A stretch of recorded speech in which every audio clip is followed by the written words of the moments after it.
Hello, my most awesome artists. Today we are going to draw balloon animals.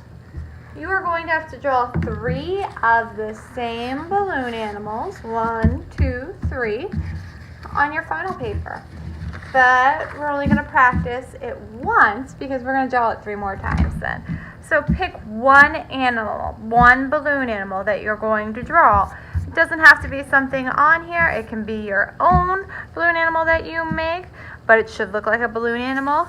Also, please don't write on this sheet here. I think I'm going to either do the dog or the turtle balloon animal. I think I'm going to do the turtle. So I'm going to look at the shapes. Most of these shapes are ovals. They don't have to be perfect. And then this is like a semicircle, but it has different lines coming down from it to make it look like a turtle. And if I want, I could add like some bumps in the back. Okay, so I created my turtle using basic shapes. I'm going to draw it 3 more times on here, but first make sure your name and class code is on all of these papers, because if we don't have your name and class code, how are we going to know who you are? Oh, that would be a disaster. You don't want a 0.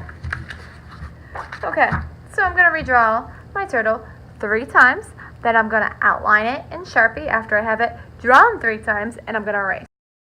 Now, if you notice, these don't match exactly, and that's okay. I just want them to look like they're from the same family. Now I'm going to color in my 3 turtles, but I'm going to color them in a different way. And what I mean by that is I'm going to look at the color wheel, and I'm going to color using complementary colors. Complementary colors are color pairs that are across from each other in the color wheel. So we have yellow and violet as one pair. We have red and green as the second pair, and as the third pair we have orange and blue. If you forget those, that's okay. I'll have it posted on the board so you can see. So we have 3 pictures here. 3 pictures and 3 complementary color pairs. What you're going to do is you're going to use colored pencils and color these in using the complementary color pairs. So once again, we have red and green. We have yellow and violet. And last but not least, we have orange. Oh, don't go over there. We gotta stay in our pairs. And blue. Those are the only colors you need. Now, you could use a different shade of blue if you wanted to, or a different shade of green if you wanted to, but you must use these pairs, 1 for each balloon animal that you drew. I always remember red and green as a complementary color because of the Christmas colors, right? Red and green are Christmas colors. That's one easy way to remember that. So what I'm going to do is I'm going to color in my turtle with the green.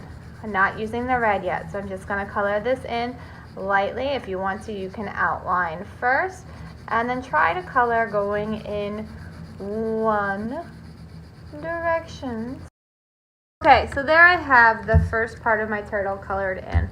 And what I'm going to do is I'm going to take some red to add some value, or to add some light onto there. A little darker, like it's a shadow. So if the light was hitting this, how would the light hit it? Wouldn't really be up top, would it? I guess it could be. And then I'm going to go back over that with some value and press harder with my green in those areas. Remember, value is the lightness to darkness of a color. So if I add more pressure in an area, I'm pressing harder to color it in. That is value, the lightness to darkness of a color. It also makes it have more dimension, or makes it look more realistic, like something you'd see in the real world or in real life. Try to stay in your lines as best as possible. And if I wanted to, instead of doing green as my main color of the turtle, I could do it as red instead. So the order that you use the complementary color is completely up to you. So now that I have my turtle done here, I'm gonna add a little background there. So I'm gonna add some value in here. So I'm just gonna add some red underneath. Like I said, if you did red for the turtle and want to do green underneath, that's perfectly fine. So right now I'm just using the side of my colored pencil, and I am pressing harder as I get up to where I want it to be darker. So press harder where you want it to be darker, and then lighter. Look at my grip on my pencil. It's starting to get really tight there. And then, oh, I guess we can't see that. So look at my grip on the pencil there. It's really tight. You can see I'm holding it harder, and then I start to loosen up as I get further down. So I'm holding it more loose, pressing harder, and then starting to loosen up on my grip as I go down. And I'm going to move onto my next complementary color pair, and I'm going to use violet and yellow.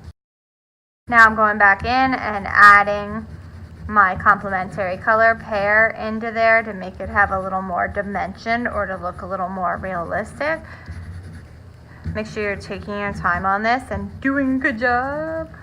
We don't want to get really sloppy. You should be staying in your lines. I know Miss Miller's working quick, but you shouldn't be working as fast as I am because I am clearly getting a little sloppy. So once again, you're going to do value under here, pressing harder with the pencil, and then as you go out, pressing lighter. Okay, I have my two complementary color pairs, and I'm missing one last one. Can somebody tell me what last complementary color pair I am missing? Orange and blue. Okay, the last step we're going to do is we're going to glue these three paintings, or not paintings, but these three together. So I'm going to lay them out on my paper. You get to choose what color you want to use. Make sure there's a rough equal amount. I'm not going to have you measure, but I want you to guesstimate with your eye between all of these so that they look nicely spaced out. And now since I'm gluing these on, what am I going to need to do on the back of my new paper? There we go. There's my finished product. Oh, my corner's pulling up there. Oh, add some more glue. Press down. I need to write my name and class code on the back now. And then I'm done. Have fun, my most awesome artist.